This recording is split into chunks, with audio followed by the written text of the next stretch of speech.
সবাই বসে যাও, তাড়াতাড়ি যাও, ছাত্ররা সবাই চলে যাও।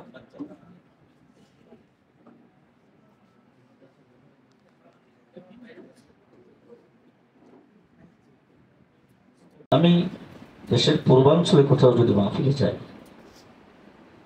আমি ওখানে যাই বলি যে আমি আসার সময় হজ করে এসেছি। ব্রাহ্মণবাড়িয়ার মুফতি নুরুল্লাহ সাহেব রহমতুল্লাহি আলাইহি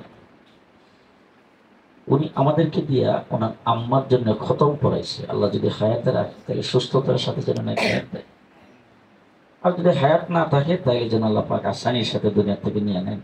এই খতম উনি আমাদের দ্বারা পড়াইছে। তো মা যখন ইন্তেকাল করেছেন উনি মাদ্রাসায় এসে একদিন আমি যাইয়া দেখি উনি দরজা বন্ধ করে রুমের ভিতরে বসে কাঁদতেছে। পাশে যেয়ে বসলাম, আমার দেখা দেখি আরো কয়েকজন ছাত্র যায় বসছেন। ওনাকে আমার কিছু সান্ত্বনা দিলাম, কিছু কথাবার্তা বলে জিজ্ঞেস করলাম, হুজুর আপনি